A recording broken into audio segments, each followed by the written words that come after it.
Electric pan patungo dito sa power station.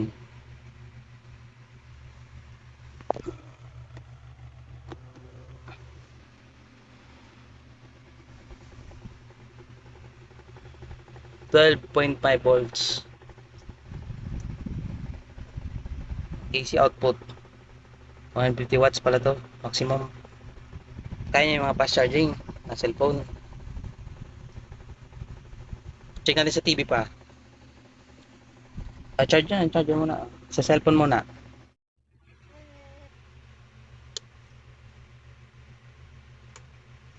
Ito yung patayan pala. Yun na. Yung buhayan. Yun o, charge na. Pindot din yun.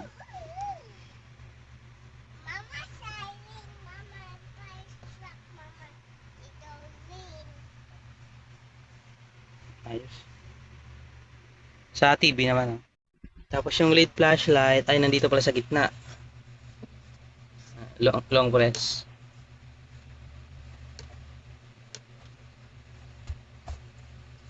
Yun, malakas.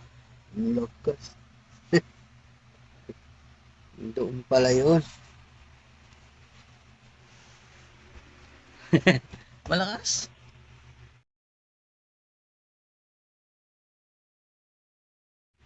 Ang sabi pa? Tama-tama. Tama-tama ito pag uwi ka ng probinsya, wala kang kuryente doon. Walang kuryente doon. Ito sigurado, maliit-lit ang bahay mo eh. 220 volts kaya ang rice cooker, Tatlong TV ilaw, may isang electric pan, sure, ball ka na rito. Ayos ang tulog mo, ay silaw ka pang Dami cable oh. tatlong Pwede pang- ilaw, kayang-kaya. Ganda to. Gawa ng Pwede sa battery. simple lang bit-bitin. Pwede sa battery. May flashlight pa eh. Long press lang eh. Long press mo nga pa. Lakas oh. Malakas.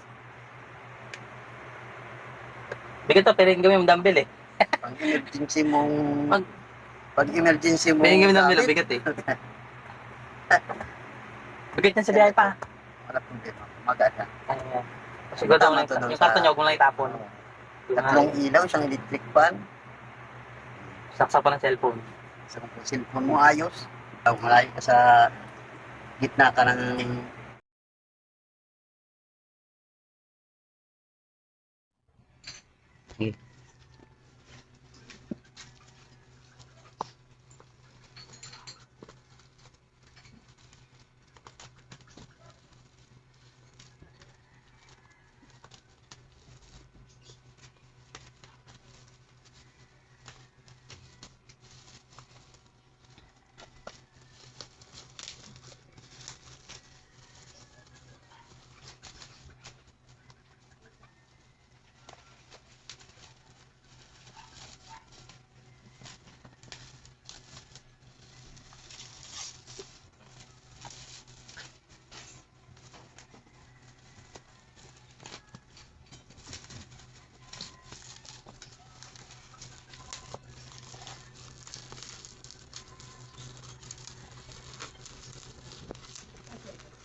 Baligtad na.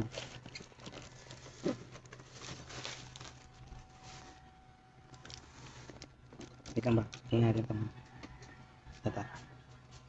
Portable power station built-in 150 watts inverter. Kaya electric pa nito. Sa TV.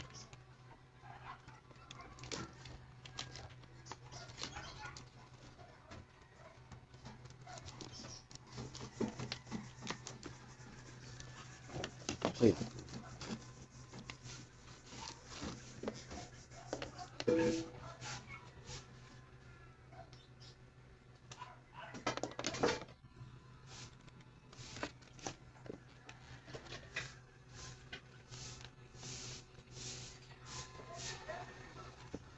Battery.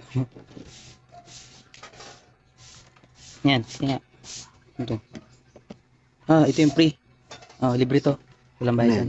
Ilaw yan na solar. Ito sa akin na to. Ilaw. Ito sa iyo na to. Sa akin yan libre. Ilaw yan. Ito yung kasama sa phone. Atake mo na parehas. Yan, sirain mo na. Okay lang yan. Yan, hatakin mo. Safe naman yan. Uy, ang daming cable ah. Oh.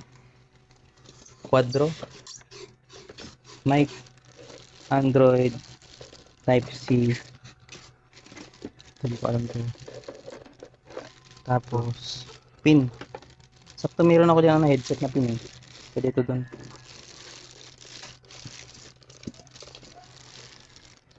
Malaki pala. Ang bigat. Ang daming port. Ang daming power on. Power bot. Saksakan to ng triple. Micro USB tapos ano to? Bigat. Dito na no? Ito. Dito na.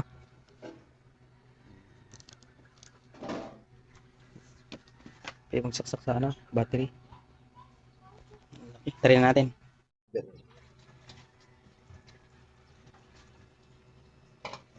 Dito yan pa oh.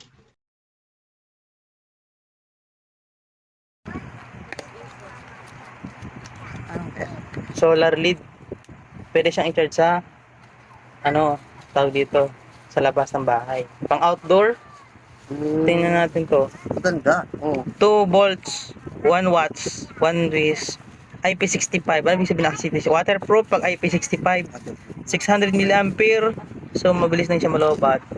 Pang outdoor siya pa. Ito yung pag inon mo siya parang basa ah. Basa, parang basa feeling ko. Yun oh. Kailangan buksan pa yung ilalim. Ha? Yun oh. Ano? Lobat. Lobat siya pa. Pero nailaw. Ano lang siya padamlagan. Tapos pwede mo siya ibilad sa araw kasi solar siya eh. Ito na mabuksan ito eh. May pambukas ito. Battery siya, battery. Ito on in out. Isa lang yung ano niya. 50. Ayan. Pwede mo siya ibilad para kumuha siya ng energy tapos ipapasok mo na sa bahay pang ano, padamlagan. Pwede mo to dun sa Quezon, sa'yo na lang kaya to. So lobat siya. Paano may charge? Ibibilad lang sa araw. Solar lang to. Bibilad lang sa araw. Solar lang yan eh, padamlagan mo. O sa'yo na lang yan.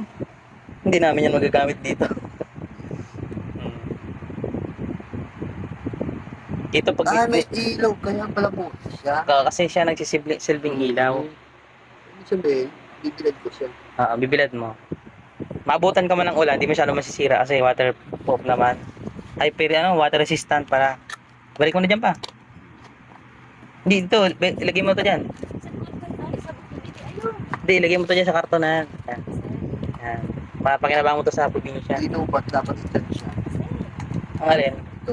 Sige, ibilad mo sa araw kasi parang uulan eh.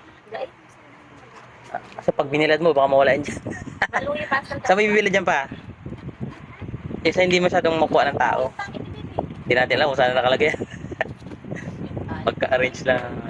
Bahala ka na dyan ba?